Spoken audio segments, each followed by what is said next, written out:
Hello and welcome to the Crisis Point podcast. I'm Eric Sammons, your host and the editor-in-chief of Crisis Magazine. Be sure to like and subscribe to the channel, wherever you might listen to it, wherever you might watch it. Also, if you could, consider donating to Crisis Magazine. You can just go crisismagazine.com/donate. I need to get a little thing to put that up on the screen. I got to get around to doing that. Anyway, crisismagazine.com/donate if you want to donate to Crisis. Today, we have another returning guest. You are our second returning guest after Scott Hahn, Kennedy. Oh, great. We have Kennedy Hall. He is the author of 2 books and the host of the conservative talk radio show, The Kennedy Profession, on the Crusade channel. I've been on that program a couple of times. It's great. And he's also a contributing editor to 1 Peter 5, a regular writer for LifeSite News. He's married with 4 children, correct? 4? Yeah, right? Yeah, 4 children. He lives in Ontario, Canada. Mm-hmm. And he is, you can also find his work at kennedyhall.ca. And so we had 2 references there at the end to Canada, both your website.ca and you're in fact in Ontario, Canada. So we want to talk about today, we want to talk about the situation for Catholics in Canada. So first, welcome to the program, Kennedy. Thank you for having me back. Yeah. By the way, your last time you were on was one of our most popular episodes ever. So, no expectations or anything. Just got to make sure you name it something like Canada's, gone to the dogs or something like that. Yeah, I know something. I got to think of some good title for it. Anyway, so the Crisis audience, at least on YouTube, I don't know about the podcast. I just looked it up before we went on here, and it's about 65% in the United States and about 5% in Canada, and then so that's 70% of the audience, and then everybody, a bunch of different countries for everybody else. And so a lot of people here who are watching this, listening to this, are living in the United States, but we want to talk today about Canada. Mm-hmm. And I think this is something obviously Canadians should care about. I think Americans should care about as well. First of all, just because Catholics in Canada are our brothers and sisters in Christ. But I also think that there's a relationship between the 2 countries. What happens in Canada can impact us and vice versa. So what I want to do first is I just want to get a sense, first of all, what the Catholic Church and the Catholic bishops in particular like in Canada before COVID. Let's go before COVID first. Mm-hmm. Because I think, things obviously changed there. I think it revealed things. But anyway, before COVID, like in America, we know USCCB is just a disaster. It's awful. But what was it like in Canada? Like, what's the status of the Catholic bishops and what's the church like in Canada in general?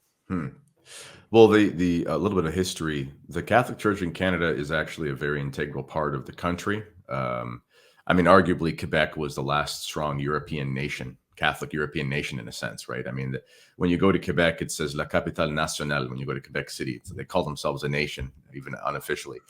Clearly it was Catholic. And even the West, if you go out to Manitoba is actually named after an indigenous word for basically the Most High God. It was a word in their language for the Catholic understanding of God. Anyway, so that's even there, that's based on that. And Alberta was basically made by priests. You can actually look that up. It's pretty amazing history. Despite all the nonsense about the residential school stuff and Justin Trudeau stoking all literal fires last summer, there's a pretty glorious history between the natives and the Catholic Church. Obviously, there's some problems, as there is with any contact between civilizations, but generally speaking, it was a very wonderful history. So the history of the Catholic Church in Canada is actually pretty influential and pretty positive. Now, even in the province of Ontario, until recently, in the last probably 30 years, about 50% of the population was a baptized Catholic. Today, it's still about 30%, which of a population of 14 million people, 14.5 million people, it's pretty significant. And that's not Quebec, where it was 100% until 40 years ago. In any case, since the New Springtime, 1960s, things have not gone so well, as is the case everywhere else on earth. But the thing about what makes Canadian Catholic, let's say contemporary history, a little bit different than America, is that in Canada, there's really no such thing as a culture war. Thanks be to God, you saw what happened in Virginia. There was an actual, for better or for worse, there was a standing up against critical race theory and all these kinds of things. And it really was culture war in your face. And Americans can get really excited about that, which is a good thing. That's part of the American fighting spirit. that can be in excess, and you can be revolutionary, and you know, in the States, you have moments like in Virginia, but you also have the insanity of Ocasio-Cortez, etc. So there really is two extremes all the time in American politics. In Canada, it's all lukewarm. Everything's basically lukewarm. Trudeau is a little bit of an exception, but his actions do not match his rhetoric. So over the last 40, 50 years, you've seen well, it's a slow acquiescence to modernity and secularism on behalf of the bishops. Nothing too radical, but also no real defense against the radical onslaught. So it's sort of this middle ground. The other part of Canadian Christian history is the Anglican Church. You know, Canada is an English colony, essentially. We still have the Queen on our money. I'm ashamed to say that we have a monarchical connection, considering what Prince what's his name is saying about, you know, the human race and the world's going to end and climate lockdowns and all that. But we do have this English patrimony. So part of this English history is that via media, is that middle road between Rome and, you know, Luther, you know, this idea that you can have a very compromising Christianity. Well, you know, Breitbart was famous for saying that politics are downstream from culture. Well, the culture is downstream from the cult, right? From the church.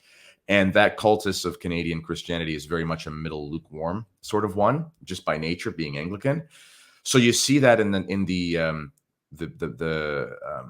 personality of the Anglosphere here in Canada, which is why people watch Canada and they go, what's going on? Why are you not rioting in the streets? We just don't know how. It's just not something that we do. It's never been something that we do. We're a loyalist. We're not, you know. So the bishops have really adopted that spirit in the Anglosphere. So you see less things like soupage. You know, you see less radical, like, it's very unlikely you'll see a Canadian Catholic bishop go full Pachamama. But you'll also, they're very like wet blankets. That's kind of, if that's I think that gives an oversight in a little bit of a nutshell. So at this point, because the culture has gone so far left, even the sort of moderate Canadian Catholic bishops, they're basically centrists at best, and might give a tacit mention of protecting the unborn or something like that. But that's about as conservative as it gets. Yeah. Are there any, like, I'm trying to think if I've heard of any what I consider good Catholic bishops from Canada, because, you know, we have a few that, you know, Bishop Strickland down in Texas, for example, you know, has done some good. Bishop Corleone does some good stuff. You know, I mean, you know, there's definitely some bishops here in America that at times can be counted on to say and do some decent things. But is there any in Canada in the last maybe 20 years or so that you would say has really kind of stood out, gone against that kind of Canadian flow to really stand up for the church? There was one gentleman, I forget his name, I'm sad to say, but he was literally the bishop of the Northwest Territories. Talk about putting him out into Siberia, literally Canadian Siberia. He was good. I actually heard him. I think he still is up there, but the diocese is the size of Western Europe. Literally. I mean, it's the size of Newfoundland and I think it's Newfoundland and Nunavut, which is literally the size of like 11 Texases or something. Wow. And only has 100,000 people or something like that, and probably 20,000 Catholics, you know. I heard him speak, though, one time at a function at the Catholic school I was working at. He was doing a tour of the country. And he actually brought up, like, you know, one of the students asked basically, how do you not, it was a very white liberal guilt kind of question. Like, how do we not destroy their amazing, you know, Pocahontas culture because everything's perfect? And he basically said, there's witches and medicine man and paganism. And he actually said these things. It was an amazing answer. And then he spoke to the beautiful devotion that the Native people have to the Blessed Mother up there. He actually made a joke and he said, they love Mary so much that we'll go for a prayer meeting and it'll turn into 2.5 hours of litanies and things and extra rosaries, which is kind of special. So he was a good bishop, but he was literally sent to Siberia, you know, actual. So there have been a couple bishops that said no. It's sad that this is something that we should think makes them a good bishop, but they said no to raising pride flags in local Catholic schools. I should add to, in Ontario, the Catholic school system is just like in Alberta and one other province, I believe it's New Brunswick. It's actually funded by the government, which is another huge problem. I worked in that system for over half a decade, and it's funded by taxpayer dollars. So you know what that brings with it. I mean, it's bad enough in public schools. There was relative freedom in the Catholic schools for a while, but as the culture's gone so far left, when people go to the government and say, well, I pay for this school, my kids don't, so I can put my kid there even if they're an atheist, they shouldn't have to do religion class. There's not really any ground to stand on when they say no because it's publicly funded. So to answer your question, though, about bishops, not really, sadly. Yeah. Mostly middle of the road.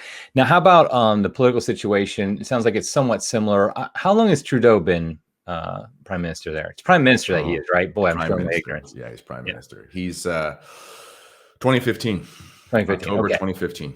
And okay, give us a little bit of a layout, because obviously here in America, we think of things as red and blue, Republican, Democrat. It's not quite as simple as that, but that's our general sense.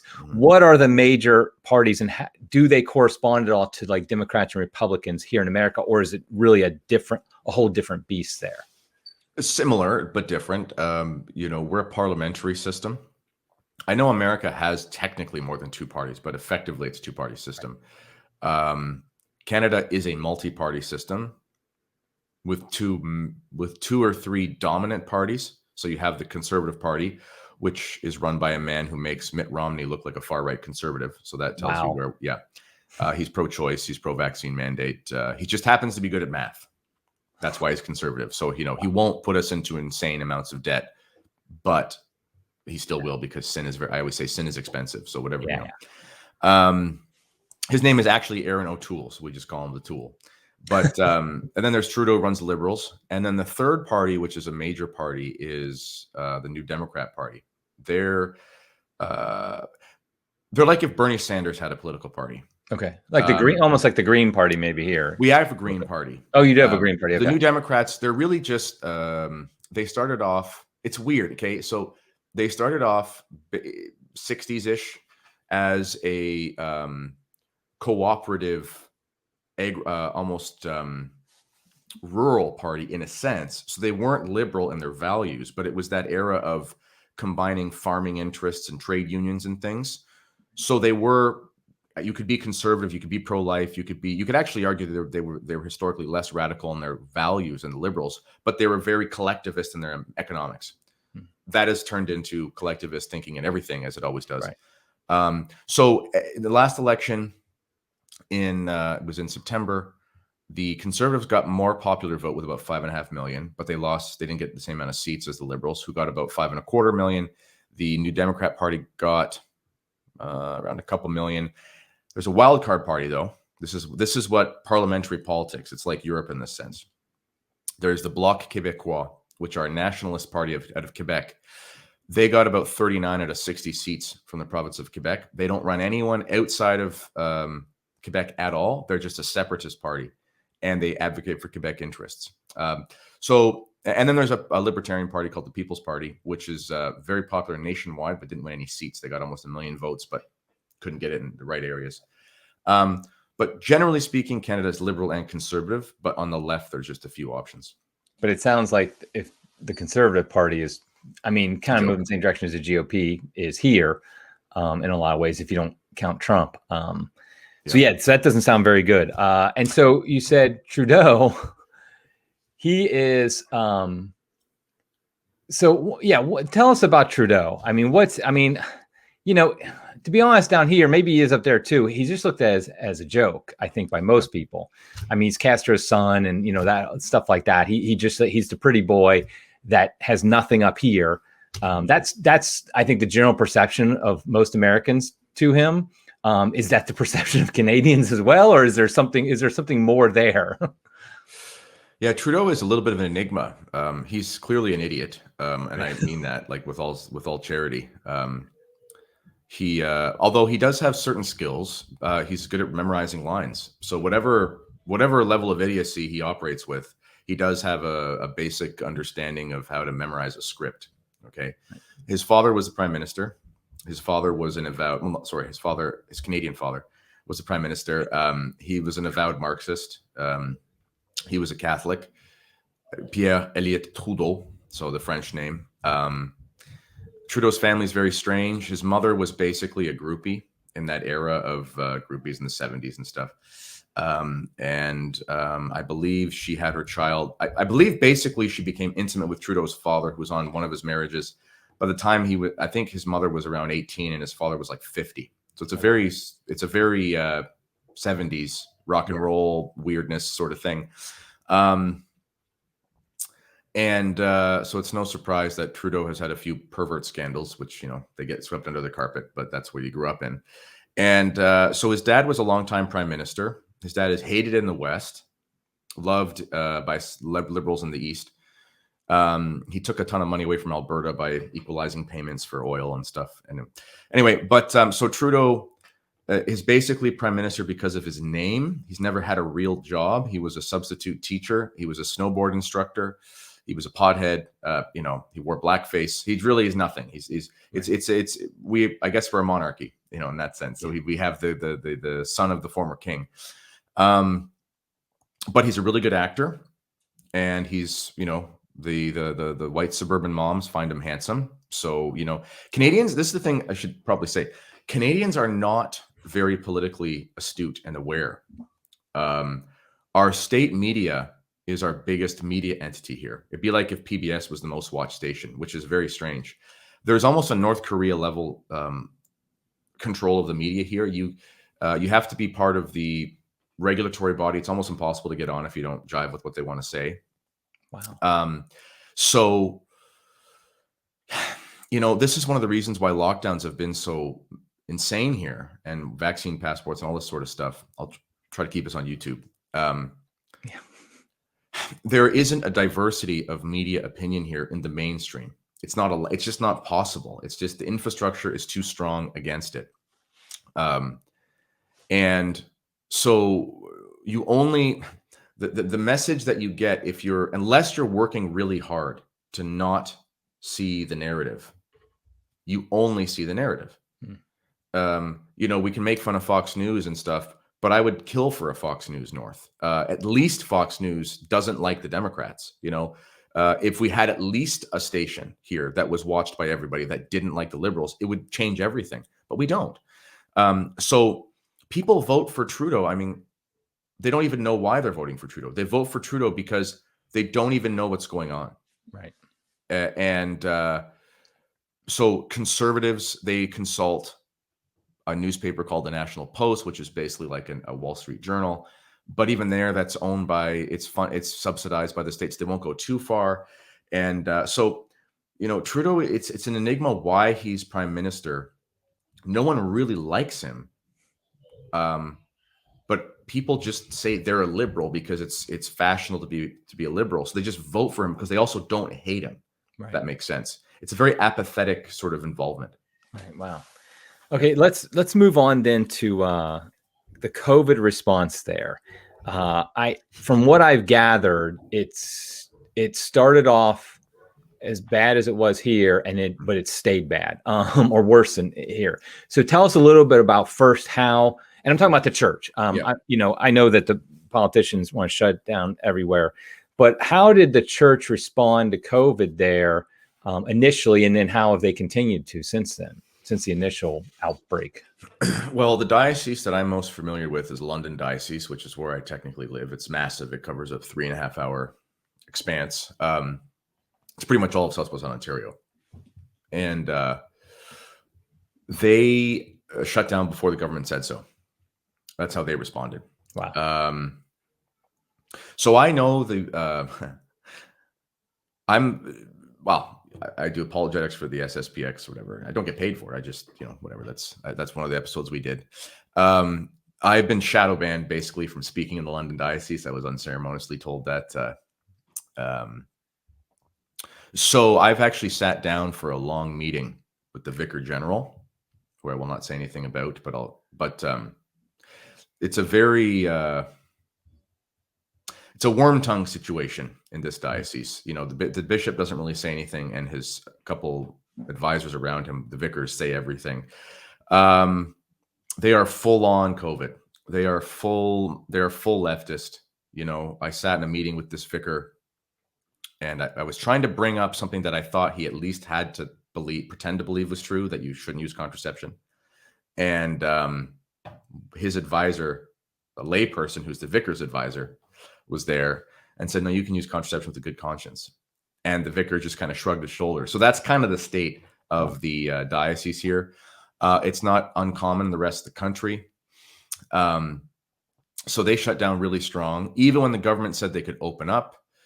There's been no real effort to accommodate. So I go to the society, as people know, and they did everything they possibly could during the lockdown. It was very severe, and the fines were really steep. So, people will say, why didn't they just buck the trend and have masses and screw it and whatever? Well, the thing is, some Protestant pastors have done that and they've literally been thrown in jail. So it's been a matter of prudence of, Right. How do you manage the catacombs? Basically, it's not an easy question.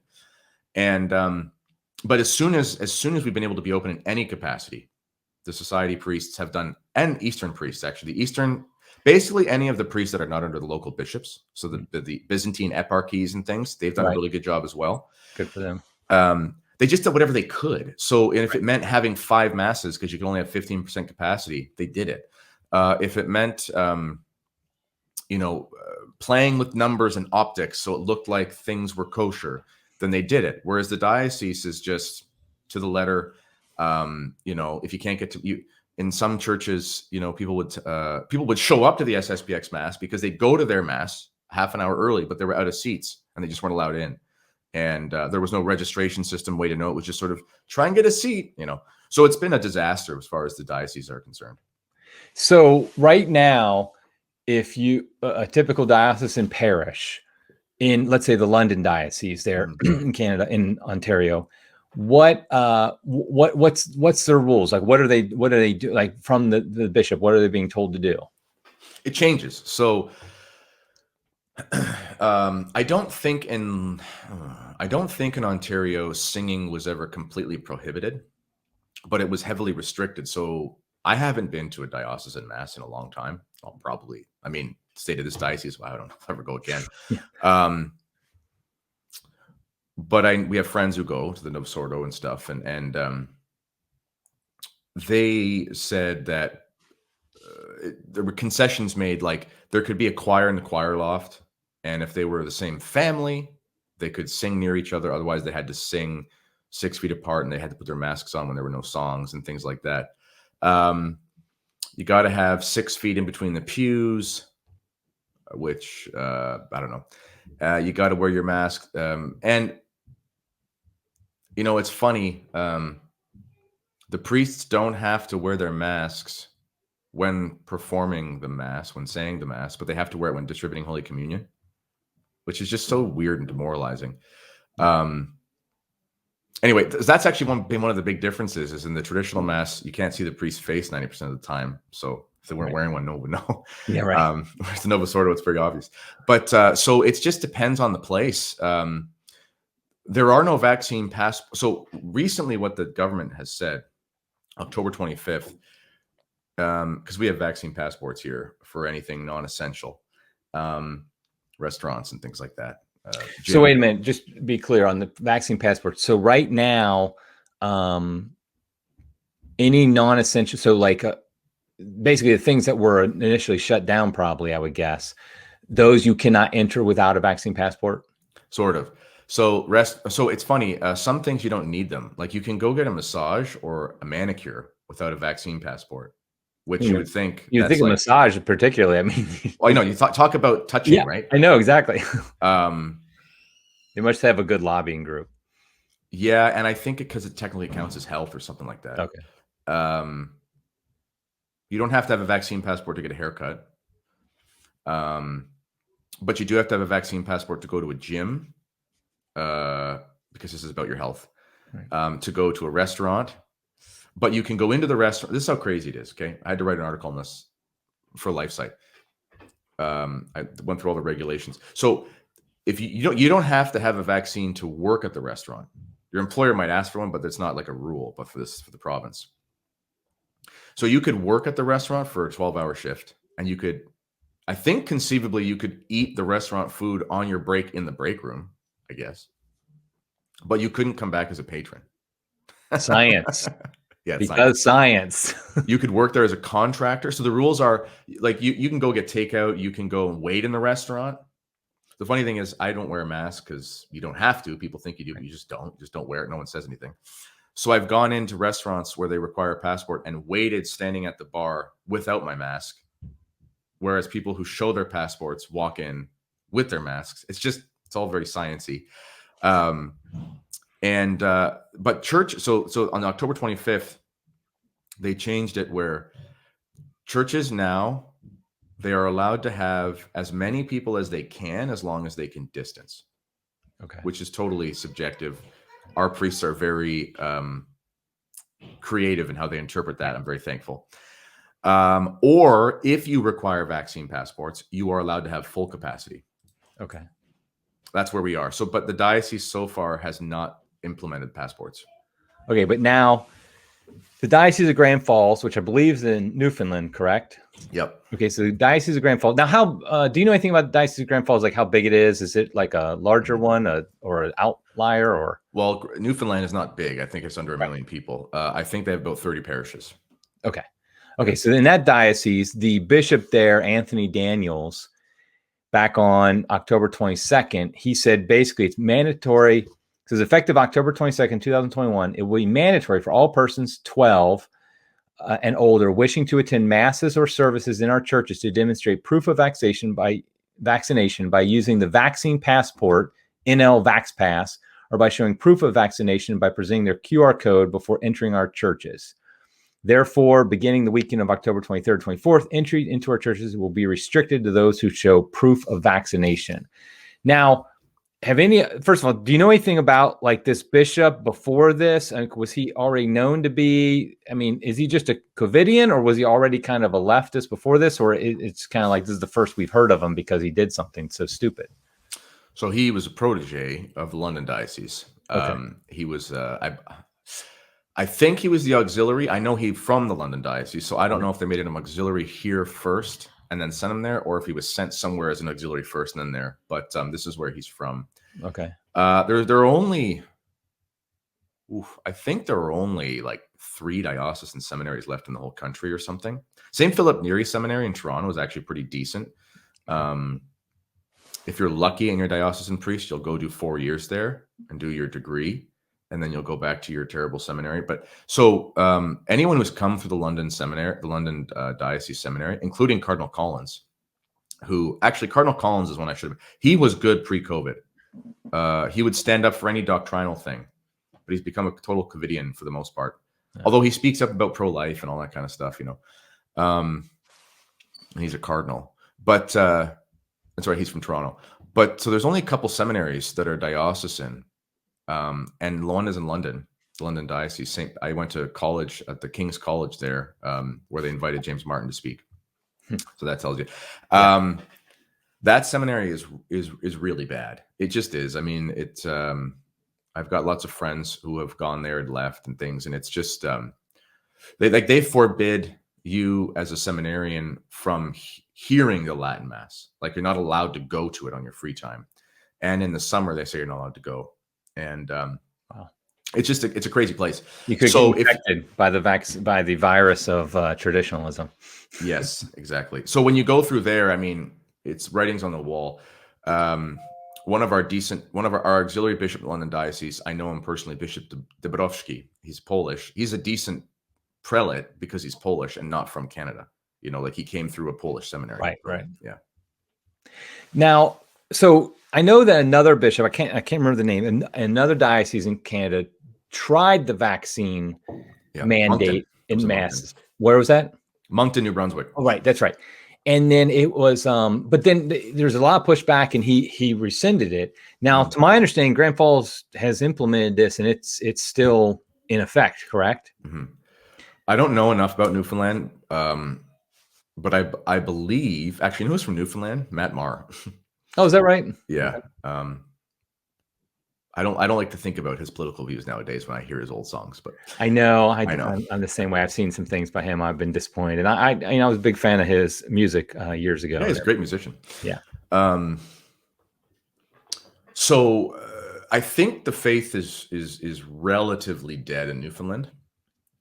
Newfoundland is a totally interesting story. It was relatively dead as a province. It was based on fishing. In fact, total side note, but you can find documentaries online of the Irish in Newfoundland, because Newfoundland was not part of Canada until 1948. It was still Britain. You can find documentaries. There were families who were in Newfoundland for 100 years by the mid 1900s. But people would come from Ireland, and it was like walking into Ireland, because they were Irish fishing villages where they still spoke the same language and dialect and played the same music. Anyway, so Newfoundland it had a very strong Catholic thing, but overfishing, etc. It had a mass exodus of Newfies, we call them. It's kind of like Ireland, where there's like 40 million Irish people, but only 3 live in Ireland. 3 million. Right. There's probably 3 million Newfies on Canada, but only 800,000 live in Newfoundland. Right. And so they had an exodus in general. So it's a very elderly population. So I don't think that this whole thing is really even affecting people, basically, if that makes sense. And also, basically, on what you said about the kind of the Canadian psyche, it's not like you're going to get a lot of people naturally protesting it, or because I was saying when I heard that, I was like, you just got to show up, and even if you're vaccinated or unvaccinated, just show up and don't show your passport, just to be in solidarity against this terrible. I mean, this is talking about an uncanonical decree from a bishop, and just go anyway. But I guess that's not really the Canadian thing to do, is it? No, and I don't know what's going on there. I mean, I actually had to write the article for LifeSite on that thing, and I looked into it, and I emailed the diocese, and there was no response, of course. And right, there's a saying in Canada amongst bishops, they don't want to get life-cited. That's an actual thing.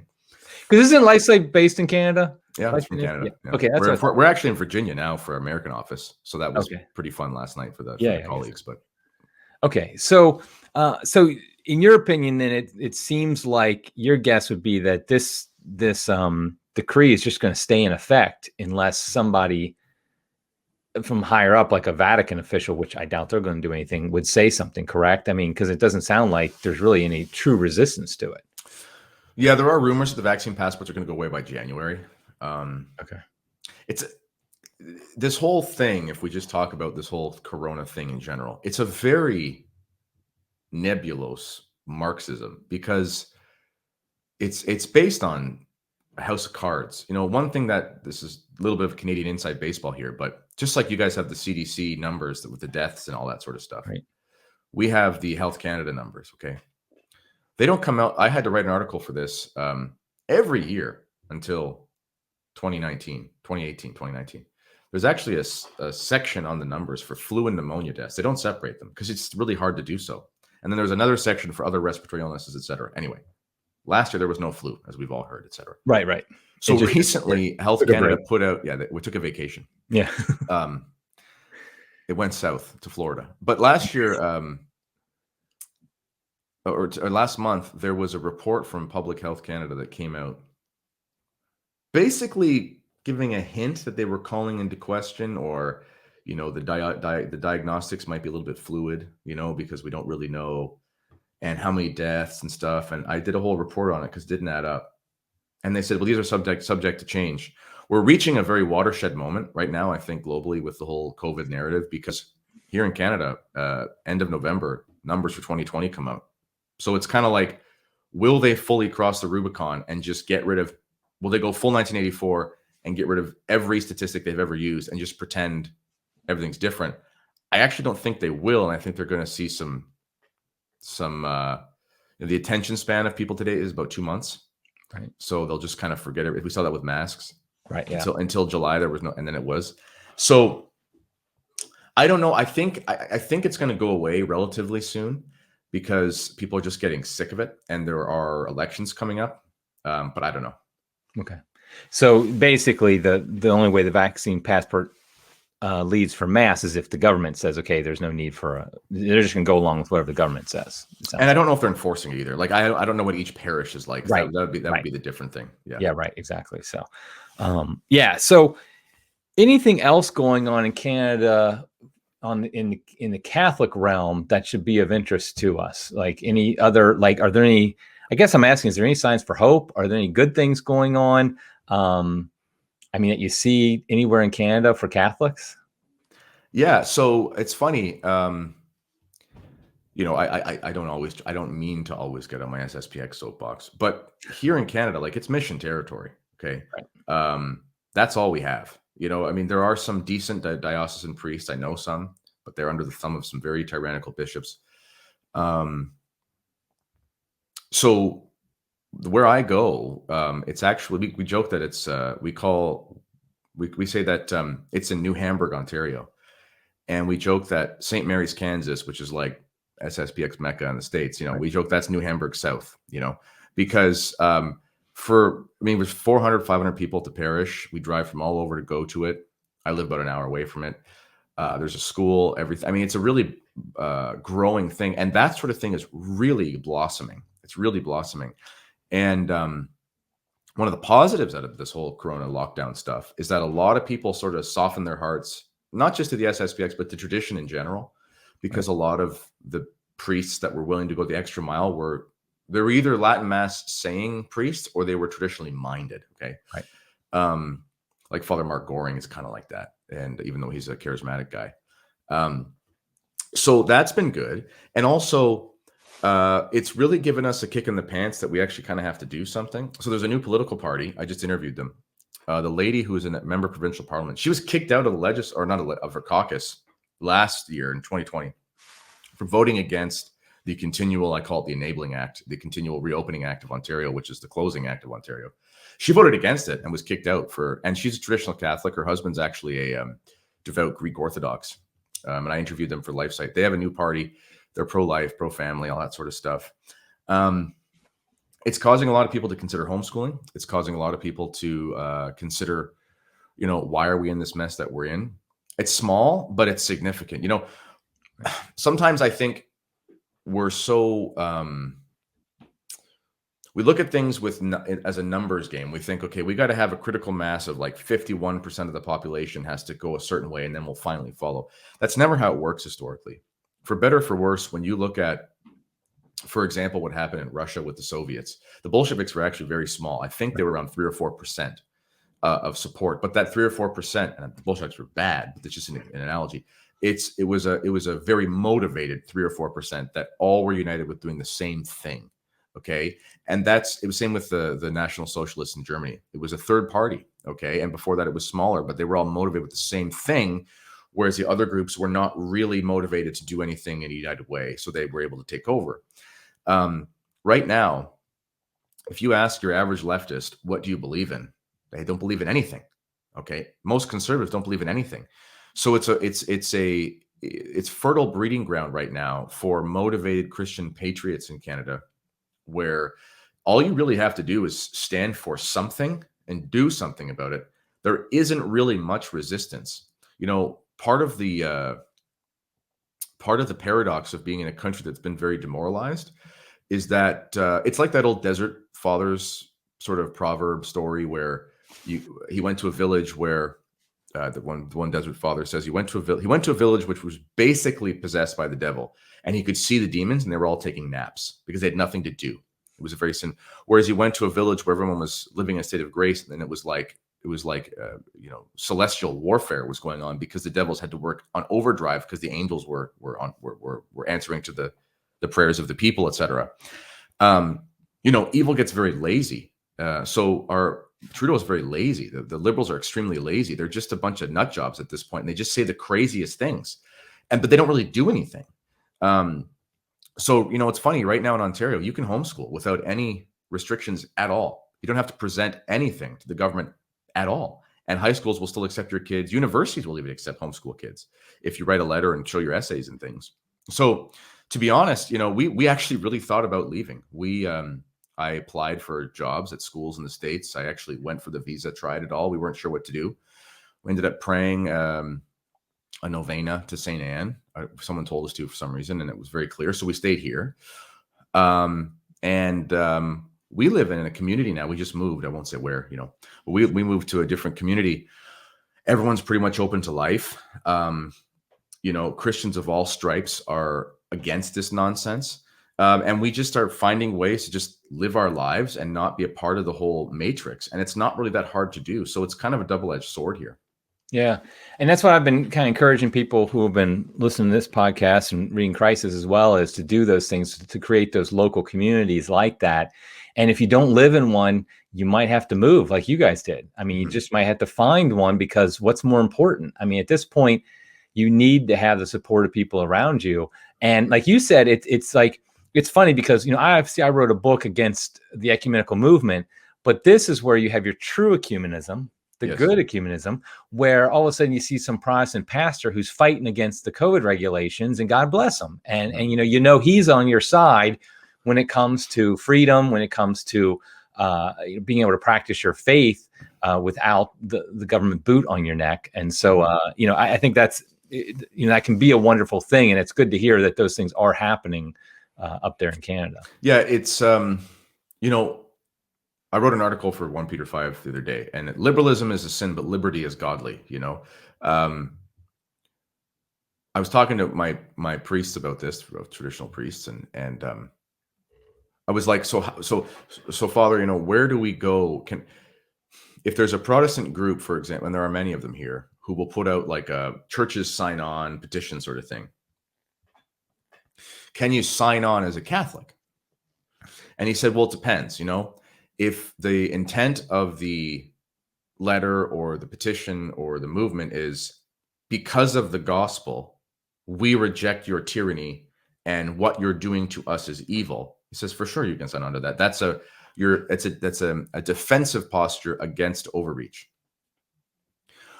Or if they say, we sign this because we believe it's wrong that the government is closing churches under these circumstances, we can sign that because it is wrong.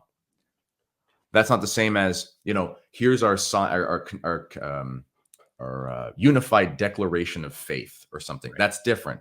And that's something that the Catholic Church has always done prudentially. You can look to the Crusades, you can look to fighting against Freemasons and things. There have always been prudential alliances by Catholic monarchs and presidents and prelates and things. When the barbarians are at the gate, you don't have to ask your neighbor what they think about the Nicene Creed. Right. You have to say, do you think those guys are evil? Would you like to pick up a weapon and come with me? And then you can figure out your theological disagreements after. Okay. Right. And that's the position that we're in here in Canada. There is a fine line. You can't cross it. Okay. But you don't have to. So, right now, if you're a Canadian, it's a exciting time, because I was at a rally for the People's Party of Canada, which is basically the Libertarian Party, but it's not cringe like the American Libertarian Party. Yeah, right. It's very much a patriot party. Right. It's really great. I was there for a rally just before the election, and it was great. I mean, I don't know who was Catholic there. I know there was a mix of Protestants and Catholics, but I looked around, and we joke about the demographic advantage. And it seems kind of far in the future, but it's not. There are more people in Canada now that are over the age of 65 than under the age of 15. That generation is gone very soon. Like, we're talking about within a decade, it's cut in half. Okay. No one's having kids here except for Christians, Muslims as well. But even Muslims are socially conservative. Like, they're pro-life and pro-traditional marriage, and ironically an ally in the culture war, at least as far as it goes. And, no one is having children in Canada except for patriots, except for Christians, Catholics. So I was walking in the parking lot, and we had 4 kids, and lots of people had bigger families than us there. And I joked to these young men who were about 20 years old, and they were there. They had Canadian T-shirts and rah and freedom and all that kind of stuff. And I said, boys, this isn't you got to take this one step further. I'm like, if you want to win this election forever, you have to realize that the libs, they don't procreate. And they laughed. And I said, I'm serious. You got to go have 4, 5, 6, 7, 8, 9, 12, 20 kids. You've got to go have your kids, and you will win this culture war for the next 80 years. And we're at the precipice of the demographic winter here. So for us who have children, in the neighborhood that we're in this tiny, like literally a 1 stoplight town, I walk for 5 minutes and I'm surrounded by cornfields. It's like the Midwest or something in Kansas, but around Lake Huron. And I had never seen, I was living in a city. There were 10 times as many kids out for Halloween trick-or-treating here, even though our population is like 1,100 people. because parents have massive families. So, in a sense, the future is kind of bright. You just got to be patient. Right. Exactly. Yeah. And I do think that's something we've been saying for a long time. And I do think it does take a long time, but it's a real thing. And honestly, as culture gets more despairing, more desperate, people are going to be, who embrace that culture, are not going to have kids, because why would you have kids if you think the world is awful? And like, we think the world is awful, but we actually know there's good news behind it always. And so, we can continue to have kids even in the worst of times, because we have a hope that's beyond this world. So, okay, well, I think we're going to wrap it up here. I really appreciate this look at Canada and Catholics of Canada, because I do think, like I said at the beginning, it's something I think American Catholics should be interested in. First of all, just because you guys are our brothers and sisters in Christ, and obviously we're all in this together. But I also think that there is a reflection. You guys have a different personality than we do. We're more annoying. You guys are more nice. But at the same time, I think that there's a lot of a big relationship there that, as one of the countries goes, the other one, will go along as well at times. So, yeah. Okay, well, thanks for being on the show. I really appreciate Kennedy. And like I said to people, check out Kennedy's show, The Kennedy Profession, on the Crusade channel. What is I'll put it in the show notes, but what is the link that they should go to catch that? So just go to crusadechannel.com. It's pretty simple. It's a radio station. We've got 3 daily shows, I think 4 now, actually. And it's conservative talk radio, Catholic perspective. I'm the afternoon guy, and there's a midday and there's morning with Mike Church, who was on XM for a lot of years. And just go there. You can listen to a free preview. You get about half of it without ads for $10 a month. So that's like 2 soy lattes. So don't drink those for a lot of reasons. But for the price of 2 lattes, you could sign up for $10 a month, and you could get unlimited content. And it's an amazing station. So go to crusadechannel.com. And I think things like the Crusade Channel, supporting them is a good idea, because, big tech is going to shut us down completely. I mean, we've already seen a lot of our friends and compatriots get shut down. And so having an independent station that is supported by us, I think is a good thing, because it allows us to get our voice out there in alternative ways. So, yep, that's good. I think that the servers that they use are out of Switzerland or something, which they have similar security infrastructure as they do for their banking. So it's basically shutdown proof, unless you're advocating some illegal trafficking or something, it's basically going to stay up. So we're good to go, and we're always going to be there. So crusadechannel.com. That's great. Okay, so everybody check that out. And again, thanks a lot, Kennedy, and everybody else. Until next time, God love you.